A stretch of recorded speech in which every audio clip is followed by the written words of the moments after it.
Assalamualaikum warahmatullahi wabarakatuh. Bagaimana kabarnya hari ini murid-murid? Semoga kalian selalu dalam lindungan Allah Subhanahu wa taala. Nah, kali ini bersama Miss Kania lagi di materi Bahasa Indonesia kelas 9, kita akan mempelajari tentang teks cerpen. Nah, sebelum kita mempelajari tentang teks cerpen, kita harus mengetahui dulu tentang kompetensi dasarnya. Yang pertama, 3.5 mengidentifikasi unsur pembangun karya sastra dalam teks cerita pendek yang dibaca atau didengar.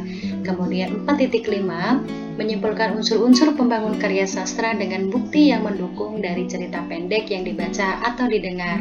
Lalu 3.6 menelaah struktur dan aspek kebahasaan cerita pendek yang dibaca atau didengar. Dan yang terakhir 4.6 mengungkapkan pengalaman dan gagasan dalam bentuk cerita pendek dengan memperhatikan struktur kebahasaan. Kemudian indikatornya yaitu 3.5.1 mendata unsur pembangun karya sastra dalam teks cerita pendek yang dibaca atau didengar, kemudian menjelaskan unsur-unsur pembangun karya sastra dengan bukti yang mendukung dari teks cerita pendek, kemudian menjelaskan ciri-ciri cerita pendek.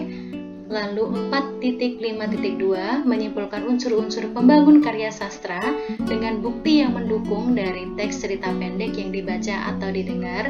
Kemudian 3.6.1 menelaah struktur cerita pendek.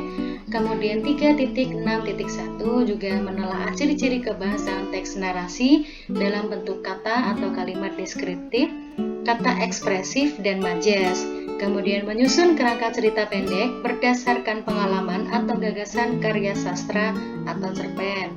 Nah, yang terakhir menyusun cerita pendek berdasarkan kerangka dengan memperhatikan struktur teks dan kebahasaannya.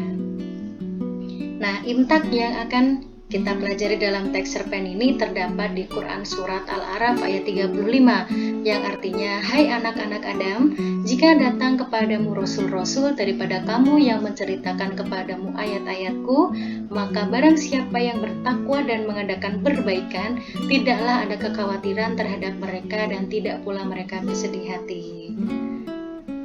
Nah, di sini Miss Kania terdapat 3 gambar. Gambar ini merupakan salah satu kumpulan cerpen atau cover dari kumpulan cerpen. Yang pertama, Wajah dalam Cermin, karya kumpulan cerpen Ibnu HS.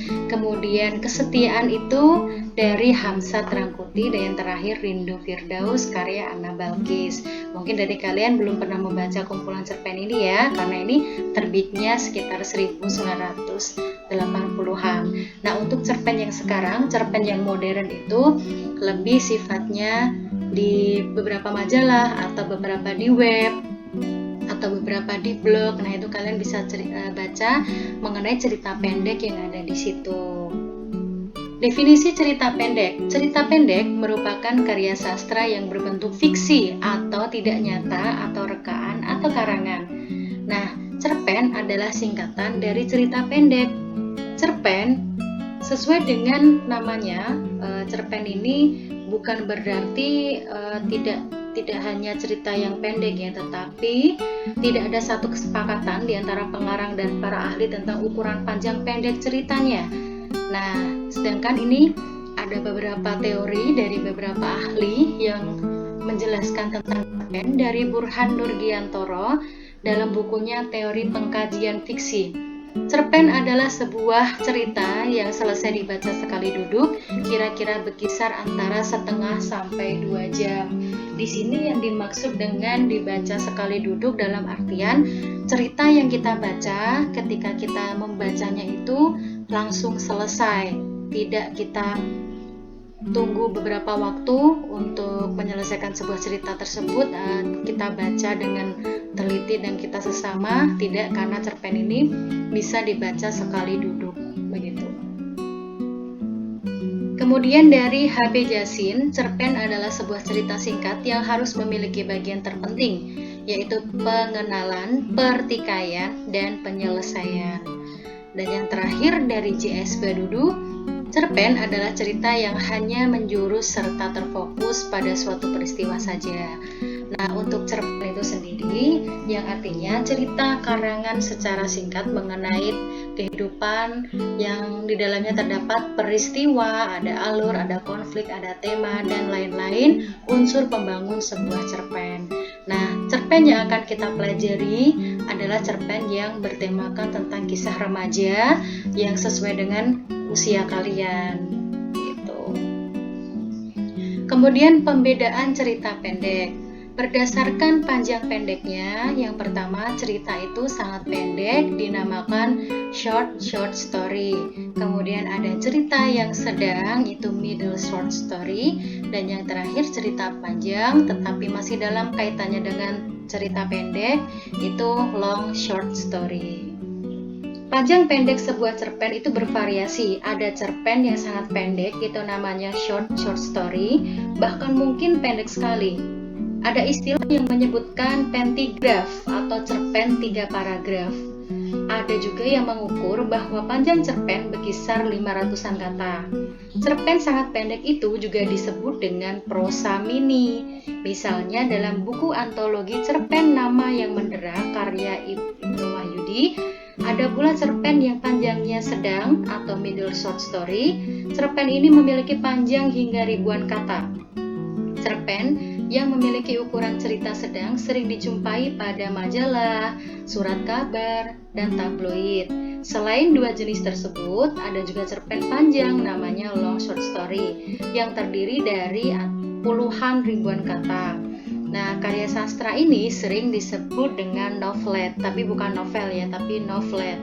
Novelet adalah karya sastra yang lebih pendek dari novel, tetapi lebih panjang dari cerpen. Karya sastra berupa novelet, misalnya Sri Sumarah dan Kimono Biru buat Istri, karya Umar Khayyam. Nah, kemudian berdasarkan tema dan isinya, menurut Hermawan Aksan, cerpenis dan redaktur Tribun Jawa Barat, dalam proses kreatif menulis cerpen, berdasarkan tema dan isinya, cerpen dibagi menjadi 3. Yang pertama ada cerpen anak, cerpen remaja, dan cerpen keluarga.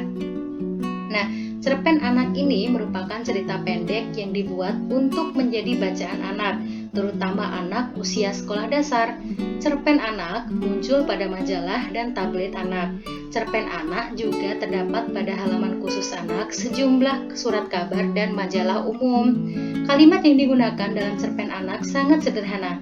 Kata-kata yang dalam cerpen anak ini mudah dipahami, kalimatnya pendek-pendek, nah sehingga maksud dari cerita itu mudah dimengerti oleh pembaca. Persoalan yang diangkat dalam cerpen anak ini adalah peristiwa sehari-hari yang dialami oleh anak tersebut. Panjang cerpen anak sekitar 2-3 halaman kuarto dengan spasi ganda. Namun, cerpen anak di surat kabar biasanya lebih pendek dibandingkan dengan cerpen anak di majalah. Cerpen anak berbeda dengan dongeng. Cerpen anak menceritakan peristiwa kehidupan nyata yang dialami oleh anak. Sementara itu, dongeng umumnya bercerita peristiwa-peristiwa yang tidak nyata, misalnya binatang yang dapat berbicara seperti manusia, para dewa, legenda, dan kehidupan sebuah istana di antah berantah. Nah, kemudian cerpen remaja. Cerpen remaja ditulis pengarang untuk dibaca para remaja, seperti juga cerpen anak. Cerpen remaja ini muncul di media massa tertentu, halaman khusus remaja, di surat kabar atau majalah umum yang menyediakan beberapa halaman cerpen remaja. Cerpen remaja lebih panjang dibandingkan cerpen anak. Kalimat dalam cerpen remaja masih panjang daripada kalimat dalam cerpen anak. Cerpen remaja umumnya berkisah kehidupan remaja. Kisah kehidupan yang diceritakan misalnya konflik dengan orang tua, cinta terhadap teman seusia, dan tentang persahabatan. Nah, kemudian yang terakhir ada cerpen keluarga. Cerpen keluarga umumnya muncul pada majalah atau tabloid keluarga. Selain itu, cerpen keluarga dapat ditemui di buku kumpulan cerpen. Cerpen keluarga sering mengisahkan tentang persoalan rumah tangga. Ciri-ciri teks cerpen. Cerpen berisi cerita kehidupan seseorang. Cerita tersebut ada yang bersifat khayalan dan ada yang benar-benar terjadi. Cerpen adalah cerita yang dapat dibaca sekali duduk. Jadi, cerita dalam cerpen tidak hanya menyebabkan perubahan nasib pelaku. Cerpen mempunyai ciri-ciri sebagai berikut. Yang pertama, panjang karangan lebih kurang dari 10 halaman. Kemudian, habis dibaca sekali duduk. Yang ketiga, dalam cerpen hanya ada satu peristiwa yang menguasai jalan cerita. Yang keempat, terdapat konflik tetapi tidak menimbulkan perubahan nasib pelaku. Yang kelima, perwatakan tokoh dituliskan secara singkat. Unsur pembangun cerpen ada dua, yang pertama unsur intrinsik dan yang kedua unsur ekstrinsik. Nah, kita akan mempelajari tentang unsur intrinsik terlebih dahulu. Tema. Tema adalah makna yang dikandung oleh sebuah cerita. Tema dapat bersinonim dengan ide utama dan tujuan utama. Jadi, tema merupakan gagasan dasar umum, dasar cerita sebuah karya yang digunakan pengarang untuk mengembangkan cerita. Tema yang sering diangkat dalam karya dalam masalah kehidupan. Masalah tersebut berupa pengalaman yang sifatnya individual dan sosial. Contoh tema yang diangkat antara lain cinta terhadap Tuhan, tanah air, orang tua atau kekasih, kesetia kawanan, dan keadilan. Kemudian ada latar. Latar di sini dibagi menjadi tiga, ada latar tempat, latar waktu, dan latar sosial. Latar atau setting disebut juga dengan landas tumpu, menyaran pada pengertian tempat, hubungan waktu, dan lingkungan sosial tempat terjadinya peristiwa-peristiwa yang diceritakan. Yang pertama, latar tempat. Latar tempat menyaran pada lokasi terjadinya peristiwa-peristiwa yang diceritakan dalam karya fiksi. Yang kedua ada latar waktu, yaitu latar waktu berhubungan dengan masalah kapan terjadinya peristiwa-peristiwa yang diceritakan dalam karya fiksi. Yang ketiga, latar sosial. Latar sosial menyaran pada unsur-unsur yang berhubungan dengan perilaku kehidupan sosial masyarakat di suatu tempat yang diceritakan dalam karya fiksi. Tata cara kehidupan sosial mencakup kebiasaan hidup, adat istiadat, tradisi, keyakinan, pandangan hidup, cara berpikir, dan bersikap. Penokohan atau perwatakan. Penokohan adalah pelukisan gambaran jelas tentang seseorang yang ditampilkan dalam sebuah cerita. Pelukisan gambaran tokoh secara cerita ini ditafsirkan memiliki kualitas moral dan kecenderungan tertentu seperti yang diekspresikan dalam ucapan dan aspek yang dilakukan dalam tindakan dari si tokoh cerita ini. Kemudian ada sudut pandang. Nah, sudut pandang atau point of view merupakan cara pandang yang digunakan pengarang sebagai sarana untuk menyajikan tokoh, tindakan, latar, dan berbagai peristiwa yang membentuk cerita. Berikut ini beberapa sudut pandang yang dapat digunakan pengarang dalam cerita. Yang pertama, sudut pandang orang pertama, pelaku utama atau pertama. Sudut pandang orang pertama sebagai pelaku utama umumnya menggunakan kata ganti seperti aku dan saya pada tokoh utama ceritanya. Nah, dalam sudut pandang pengarang, cerita seolah-olah terlibat dalam cerita dan bertindak sebagai tokoh utama dalam cerita. Yang kedua, sudut pandang orang pertama sebagai pelaku sampingan. Dalam sudut pandang ini, pengarang mengetahui segala peristiwa yang dialami tokoh dan tingkah laku tokoh. Dalam sudut pandang ini, pengarang bercerita, tetapi posisinya dalam cerita bukanlah sebagai tokoh utama. Yang ketiga, sudut pandang orang ketiga yang serba tahu. Sudut pandang orang ketiga umumnya menggunakan kata ganti orang ketiga seperti dia, ia, atau nama orang yang dijadikan sebagai titik berat cerita. Dalam sudut pandang ini, pengarang menceritakan sesuatu yang menyangkut tokoh dia, ia, atau nama tokoh. Pengarang dalam sudut pandang ini mengetahui segala tentang tokoh, peristiwa, dan tindakan tokoh.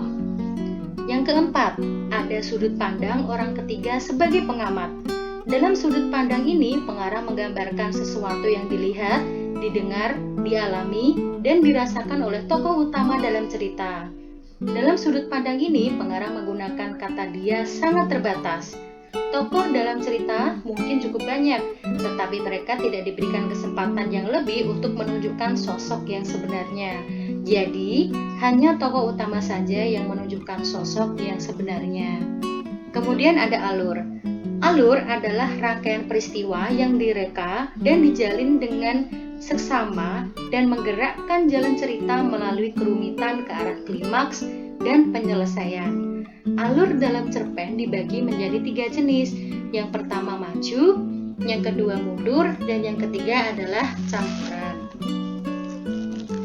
Untuk alur maju, cerita diawali dengan pengenalan awal yang terdiri atas pengenalan tokoh beserta wataknya, pengenalan latar tempat, waktu, dan suasana yang hendak dibangun dalam sebuah cerita. Setelah semua itu dikenalkan, permasalahan tiba-tiba muncul dalam sebuah cerita. Masalah yang muncul berkembang semakin rumit. Setelah konflik yang rumit, tokoh dalam cerita mulai menemukan solusi atas konflik yang dihadapinya. Setelah itu, konflik yang terjadi dapat diselesaikan. Kemudian untuk alur mundur. Dalam alur mundur ini, cerita justru diawali oleh tahapan penyelesaian yang kemudian bercerita mundur ke tahap penceritaan tahap pengenalan. Jadi, cerita yang menggunakan alur ini biasanya berisi kisah kilas balik seseorang tokoh dalam menjalani kehidupannya. Dan yang terakhir adalah alur campuran atau maju mundur. Pada alur ini, tahap klimaks yang telah dipaparkan di awal cerita kemudian dimundurkan ke tahap pengenalan masalah. Paparan ini bertujuan agar pembaca bisa tahu asal mulanya adanya konflik di cerita tersebut. Agar lebih memahami lagi permasalahan tersebut, alur cerita pada jenis alur ini dimundurkan kembali ke tahap pengenalan. Setelah itu, baru dinaikkan ke tahap anti klimaks dan berakhir di tahap penyelesaian. Dan yang terakhir adalah amanat. Amanat adalah pesan yang ingin disampaikan dalam sebuah cerita. Pesan dalam sebuah cerita mencerminkan pandangan hidup pengarang. Pesan yang disampaikan oleh pengarang disebut dengan pesan moral. Nah, pesan moral tersebut dapat berupa penerapan sikap dan tingkah laku para tokoh yang terdapat dalam sebuah cerita. Melalui cerita, sikap, dan tingkah laku tokoh-tokoh tersebut diharapkan dapat disajikan sebagai hikmah. Jenis pesan moral yang disampaikan dalam cerita itu bersifat tidak terbatas. Pesan moral dapat mencakup seluruh persoalan hidup. Persoalan hidup dan kehidupan manusia dapat dikategorikan ke dalam persoalan hubungan manusia dengan diri sendiri, hubungan manusia dengan manusia lain dalam lingkup sosial, hubungan manusia dengan lingkungan alam, dan hubungan manusia dengan Tuhan. Unsur ekstrinsik dalam cerita pendek yang akan kita ketahui ada 3. Yang pertama ada bahasa, kemudian latar belakang pengarang, dan nilai-nilai moral. Dari segi bahasa, bahasa merupakan sarana yang digunakan dalam karya sastra. Bahasa yang digunakan dalam sebuah karya sastra dipengaruhi oleh bahasa pengarang. Unsur bahasa daerah dimungkinkan masuk ke karya sastra tersebut. Bahasa pengarang berkaitan erat dengan unsur ekstrinsik. Yang kedua, latar belakang pengarang. Latar belakang pengarang meliputi pemahaman kita terhadap sejarah hidup pengarang dan juga sejarah hasil karangan-karangan yang ditulis pengarang sebelumnya. Latar belakang pengarang terdiri atas biografi pengarang, kondisi psikologis pengarang, dan aliran sastra yang dianut oleh pengarang. Kemudian yang terakhir ada nilai-nilai yang terkandung dalam karya sastra. Sebuah karya sastra termasuk cerpen mengandung nilai-nilai kehidupan yang berlaku dalam masyarakat. Nilai-nilai tersebut menggambarkan norma, tradisi, aturan, dan kepercayaan yang dianut atau dilakukan oleh masyarakat. Nilai-nilai tersebut meliputi nilai moral, sosial, budaya, atau adat istiadat, dan religi. Nilai moral merupakan nilai kehidupan yang berkaitan dengan akhlak atau budi pekerti, baik dan buruk. Contohnya, nilai moral yaitu berbakti kepada orang tua, jujur, sabar, dan ikhlas. Nilai sosial merupakan nilai kehidupan yang terkait dengan norma atau aturan dalam kehidupan bermasyarakat. Nilai sosial berhubungan dengan orang lain. Contoh nilai sosial yaitu saling memberi, tenggang rasa, dan saling menghormati pendapat orang lain. 3. Nilai budaya merupakan nilai-nilai berkaitan dengan kebiasaan atau tradisi yang berlaku dalam masyarakat.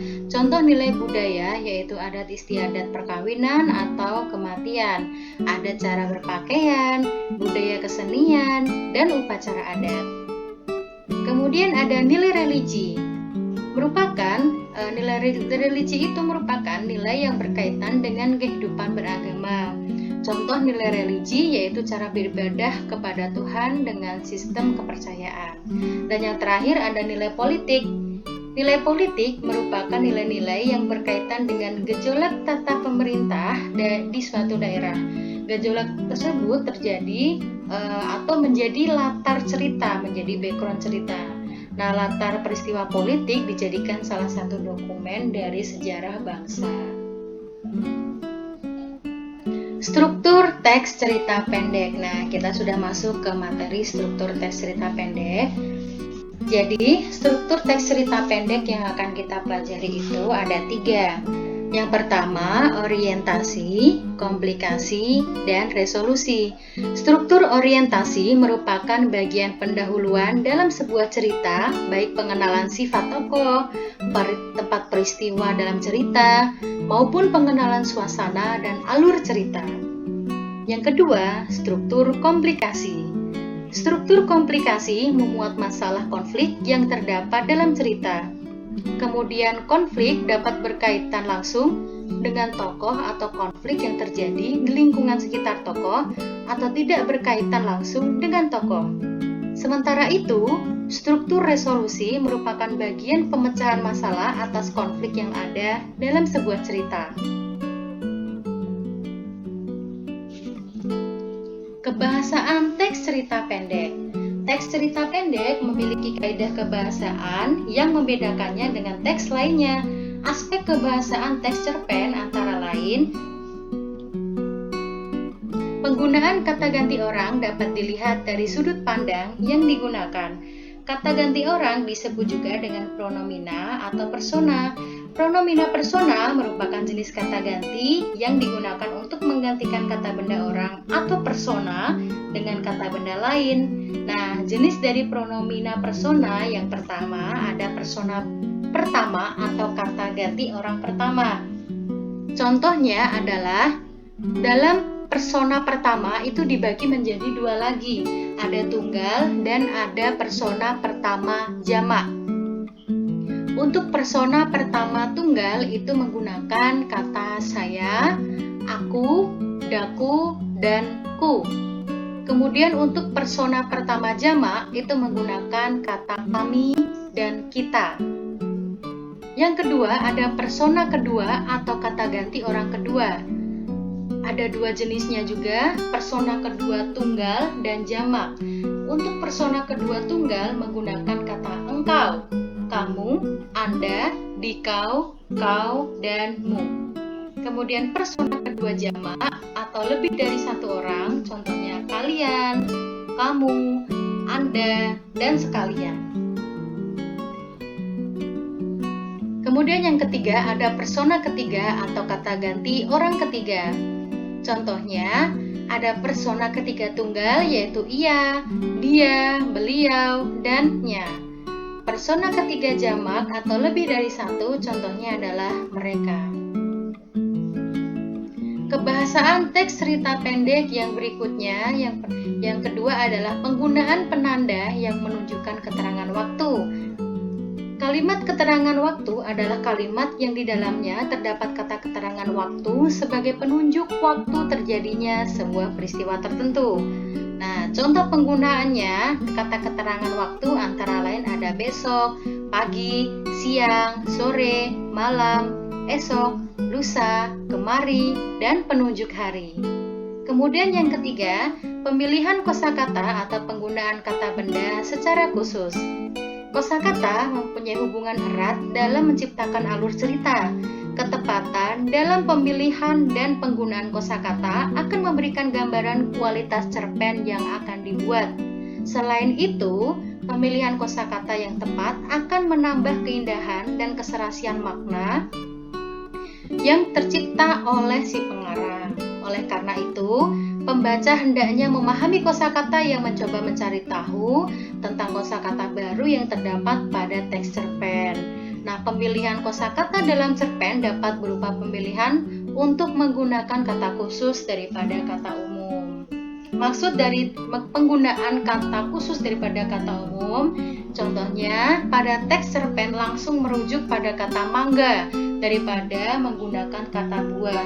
Jadi kata khususnya itu adalah mangga dan kata umumnya itu adalah buah. Jadi lebih memilih untuk langsung menggunakan kata mangga.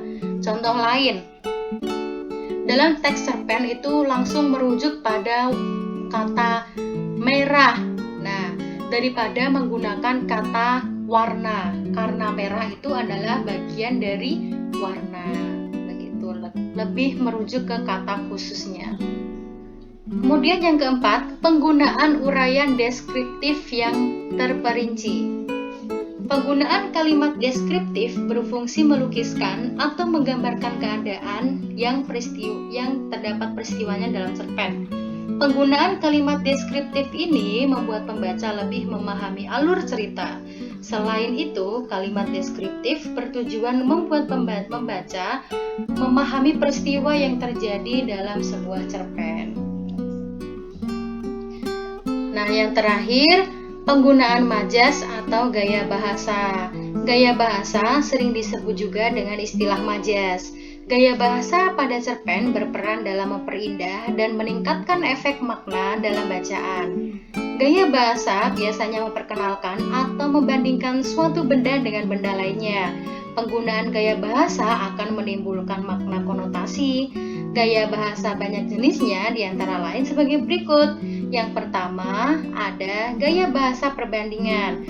Gaya bahasa perbandingan itu ada metafora dan personifikasi. Metafora merupakan majas yang membandingkan suatu benda dengan benda lain secara langsung. Biasanya menggunakan kata seperti, bagaikan, bak. Bak itu artinya sama seperti begitu. Contohnya, tangannya lembut bagaikan sutra. Kemudian yang kedua ada personifikasi. Personifikasi merupakan majas yang menggambarkan benda mati seperti manusia. Contohnya, pohon kelapa itu seperti melambai-lambai kepadaku. Yang bisa untuk melambai-lambai adalah manusia. Pohon kelapa itu karena diterpa oleh angin, akhirnya dia dilukiskan atau digambarkan seperti melambai-lambai kepada manusia. Padahal itu hanya perumpamaan. Kemudian, penggunaan majas atau gaya bahasa yang berikutnya itu gaya bahasa pertentangan. Nah, untuk yang pertentangan itu ada hiperbola dan juga litotes serta ironi. Gaya bahasa hiperbola merupakan majas yang dipakai untuk melukiskan keadaan secara berlebihan. Jadi sesuatu yang berlebihan itu masuk dalam hiperbola. Berasal dari kata hype, itu berarti berlebihan. Contohnya, tangisanku saat merindukanmu sudah membanjiri ruangan ini. Itu sangat berlebihan ya. Kemudian di contoh yang kedua itu ada litotes. Nah, litotes merupakan majas yang dipakai untuk menggambarkan perasaan dalam merendahkan diri. Contohnya, maaf, di hari ulang tahunmu ini aku hanya bisa memberikan iPhone 11 Pro Max. Nah, di sini kan ada kata-kata aku hanya bisa memberikan iPhone 11 Pro Max. Ada kata-kata hanya, padahal untuk kata hanya itu kan biasanya untuk menggambarkan benda-benda yang sederhana, tetapi di sini dia memberikan iPhone 11 Pro Max. Jadi untuk kalimat ini termasuk dalam litotes atau merendah diri. Kemudian ada ironi. Ironi merupakan majas sindiran secara halus. Contohnya, wah kaya sekali kamu, sampai beli penghapus saja tidak bisa. Nah, ironi, ini merupakan majas sindiran ya, tetapi tidak langsung to the point. Kamu kok tidak punya uang begitu, tidak. Tetapi lebih ke pertentangan yang dia, wah kaya sekali kamu, padahal dia orang yang tidak punya begitu.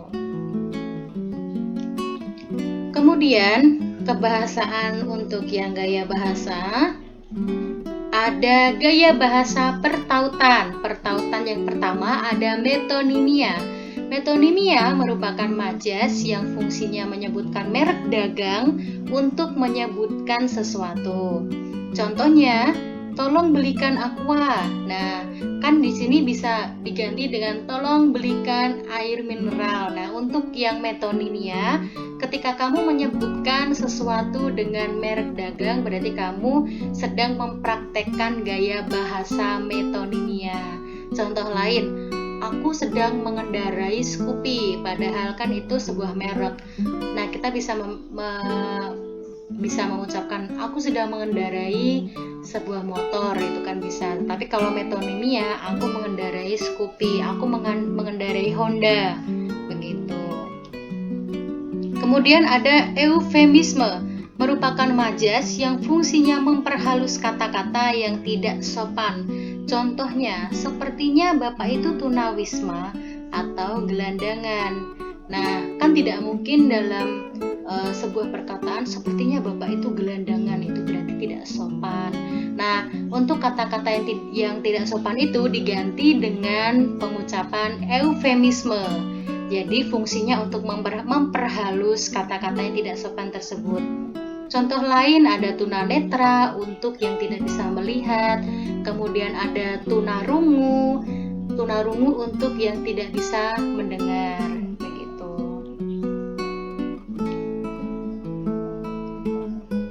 Kemudian penggunaan majas atau gaya bahasa yang terakhir adalah gaya bahasa pengulangan. Nah, satu-satunya jenis adalah repetisi. Repetisi merupakan majas pengulangan. Contohnya, aku merindukanmu, sangat merindukanmu, dan terlalu merindukanmu. Di sini ada kata-kata merindukanmu yang diulang secara 3 kali. Berarti itu merupakan gaya bahasa repetisi. Nah, langkah-langkah menyusun teks cerita pendek. Yang pertama, kalian harus menentukan sebuah temanya dulu. Nah, untuk menentukan sebuah tema, itu dalam cerita pendek itu kalian harus menjiwai cerita atau sesuatu yang menjadi pokok masalah dalam cerita. Kalian harus punya tema, kalian harus punya sebuah karangan, sebuah imajinasi, kalian menciptakan sebuah karangan yang di dalamnya terdapat masalah. Nah, tema dalam cerita pendek itu misalnya tentang cinta kasih, lalu ada persahabatan, persoalan nasib, atau misalnya kehidupan rumah tangga. Tetapi untuk kalian biasanya kisah-kisah tentang remaja atau persahabatan. Yang kedua, menentukan pusat pengisahan atau sudut pandang. Tadi sudah kita pelajari ya, sudut pandang ada orang pertama, orang kedua, orang ketiga, pelaku utama, pelaku sampingan. Nah, pusat pengisahan adalah cara pengarang menempatkan diri terhadap cerita. Dari sudut mana pengarang memandang ceritanya, pengarang memiliki bermacam-macam teknik dalam menceritakan suatu cerita. Pengarang dapat memilih salah satu sudut pandang untuk menceritakan ceritanya. Jadi kamu bisa menentukan tokoh utamanya mau digunakan aku, kamu, atau nama orang. Nah, itu silakan kamu tentukan sendiri. Kemudian yang ketiga, menentukan perwatakan. Nah, perwatakan berkaitan dengan sifat-sifat tokoh yang digambarkan dalam cerita oleh pengarang itu sendiri. Penggambaran tokoh-tokoh dalam suatu cerita dapat menggunakan 2 metode, yaitu metode analitik dan dramatik. Nah, metode analitik, pengarang itu secara langsung menyebutkan watak tokohnya dalam sebuah cerita. Saya ulangi, metode analitik adalah pengarang secara langsung menyebutkan watak tokoh dalam sebuah cerita. Contohnya, Chico adalah ketua OSIS di sekolahku. Dia sangat angkuh dan keras kepala, sehingga dia tidak disukai oleh teman-temannya. Nah, di sini pengarang menyebutkan watak angkuh dan keras kepala langsung dalam sebuah cerita. maka disebut dengan metode analitik. Yang kedua ada metode dramatik. Pengarang secara tidak langsung menyebutkan watak tokoh dalam cerita, sehingga pembaca harus menyimpulkan sendiri. Jadi pengarang di sini secara tidak langsung, ya. Jadi kalian harus menyimpulkan sendiri wataknya. Contohnya sama seperti sebelumnya, Bu Tejo membicarakan Anissa di hadapan ibu-ibu lainnya. Berarti watak dari Bu Tejo adalah suka menggibah, begitu. Saya ulangi, untuk metode analitik berarti pengarang secara langsung menyebutkan watak tokohnya dalam sebuah cerita. Kalau untuk yang metode dramatik, pengarang secara tidak langsung menyebutkan watak tokohnya dalam cerita. Tidak langsung berarti kita harus menyimpulkan sendiri. Langkah-langkah untuk menyusun teks cerita pendeknya yang lainnya. Kita lanjutkan dengan menentukan latar atau settingnya. Latar merupakan keterangan tempat atau ruang, waktu, dan suasana yang terjadi dalam sebuah cerita. Pengarang harus menentukan tempat, waktu, dan suasana yang akan digambarkan dalam cerpen yang dibuatnya. Kemudian, menyajikan peristiwa yang ditentukan dalam alur cerita. Alur cerita adalah jalinan atau rangkaian peristiwa dalam suatu cerita yang memiliki hubungan sebab akibat. Alur terbagi menjadi 5 tahapan. Nah, yang pertama tahap penyituasian atau situasi. Tahap ini merupakan tahap pembuka cerita, pemberian informasi awal yang berfungsi untuk melandasi cerita yang dikisahkan untuk tahap berikutnya. Yang kedua ada tahap pemunculan konflik. Tahap ini merupakan tahap awal munculnya sebuah konflik atau masalah. Konflik itu sendiri akan berkembang menjadi konflik-konflik pada tahap berikutnya. Yang ketiga, tahap peningkatan konflik. Tahap peningkatan konflik ini yang telah dimunculkan pada tahap sebelumnya semakin berkembang. Peristiwa-peristiwa yang menjadi inti cerita semakin mencengangkan dan menegangkan. Kemudian yang keempat ada tahap klimaks. Nah, tahap klimaks ini konflik-konflik yang terjadi atau ditimpakan kepada para tokoh cerita mencapai titik intensitas puncak. Klimaks sebuah cerita akan dialami oleh tokoh-tokoh utama yang berperan sebagai pelaku atau penderita terjadinya konflik utama. Dan yang terakhir adalah tahap penyelesaian atau resolusi. Konflik yang telah mencapai klimaks diberi penyelesaian ketegangan itu dikendurkan. Konflik-konflik tambahan jika ada itu juga diberi jalan keluar, lalu cerita diakhiri. Tahap ini disesuaikan dengan tahap akhir di atas. Nah, setelah mempelajari langkah-langkah tersebut, kerangka teks cerpen dapat dikembangkan menjadi cerpen secara utuh. Dalam mengembangkan teks cerita pendek tersebut, kamu harus memperhatikan struktur, aspek kebahasaan, dan lain-lain. Hasil akhir, pembelajaran kali ini adalah kamu mampu dalam menyusun teks cerita pendek dengan baik. Selain itu, kamu diharapkan dapat menyusun teks cerita pendek dengan memperhatikan struktur serta aspek kebahasaan dalam cerita pendek. Nah, sekarang kita masuk ke tugas yang pertama. Untuk tugas hari ini, hari Rabu, tanggal 30 September 2020 yang setelah kalian mempelajari atau menyimak penjelasan dari Miss Kania, silakan kalian buka Google Classroom, kemudian buka topik teks cerita pendek. Di situ ada beberapa topik. Nah, topik yang akan kita kerjakan adalah teks cerita pendek. Yang ketiga, buka tugas 1, teks cerita pendek. Nah, tugasnya adalah kalian membuat kerangka teks cerita pendek. Contoh kerangka ada di form, tema cerita adalah bebas. Jadi di form sudah Miss Kania sediakan contoh kerangka. Kalian bisa mencontoh kerangka tersebut dan kalian kembangkan atau kalian ingin menciptakan kerangka yang baru sesuai dengan imajinasi kalian. Nah, tugas 1 ini wajib diselesaikan hari Rabu 30 September 2020 pukul 9 waktu Indonesia Barat.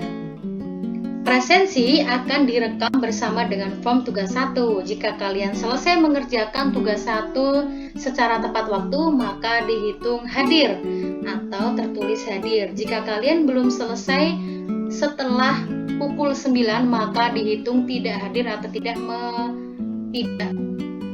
menyaksikan atau menyimak materi dari Miss Kania. Nah, untuk tugas kedua, setelah kalian mengerjakan dari tugas 1, jadi tugas kedua itu setelah selesai membuat kerangka, silakan membuat teks cerita pendek di Microsoft Word. Harus asli karangan sendiri dan tidak boleh mengcopy paste dari internet ya. Yang kedua, cerita sesuai dengan kerangka yang dibuat. Kemudian yang ketiga, waktu pengerjaannya 1 minggu. Jadi kalau yang tugas 1 waktu pengerjaannya sampai nanti pukul 9. Kalau untuk yang tugas yang kedua ini waktu pengerjaannya adalah 1 minggu. Sejak hari Rabu hari ini tanggal 30 September 2020 sampai 7 Oktober 2020, tapi pukul 7 waktu Indonesia Barat. Jadi silakan kalian buat cerpen sesuai dengan kerangka yang sudah kalian buat sebelumnya. Nah, file diunggah di Google Classroom dengan topik teks cerita pendek tugas 2. Jadi ada tugas 1, ada tugas 2. Untuk tugas 1 kalian membuat kerangka, tugas 2 kalian mengembangkan kerangka tersebut menjadi sebuah cerita pendek. Nah, ketentuan penulisan ada fontnya itu harus Times New Roman, size 12 pt, rata kanan kiri, minimal 3 halaman dan maksimal 10 halaman. Kemudian yang terakhir, kumpulan cerita pendek akan dibukukan menjadi buku karya kelas 9 dan akan diberikan saat kelulusan. Jadi ini sebagai kenang-kenangan kalian pernah membuat sebuah karya sastra. Nah, karya sastra ini dikumpulkan dari kelas 9A, 9B, 9C, dan 9D. Terima kasih, sekian dari Miss Kania. Segera kerjakan tugas 1 dan tugas 2. Untuk hari ini cukup tugas 1 dulu, selesaikan dalam waktu beberapa menit ke depan. Pastikan selesaikan sebelum pukul 9 hari ini, 9 pagi. Terima kasih, mohon maaf apabila ada salah kata. Wabillahi taufiq wal hidayah. Wassalamualaikum warahmatullahi wabarakatuh.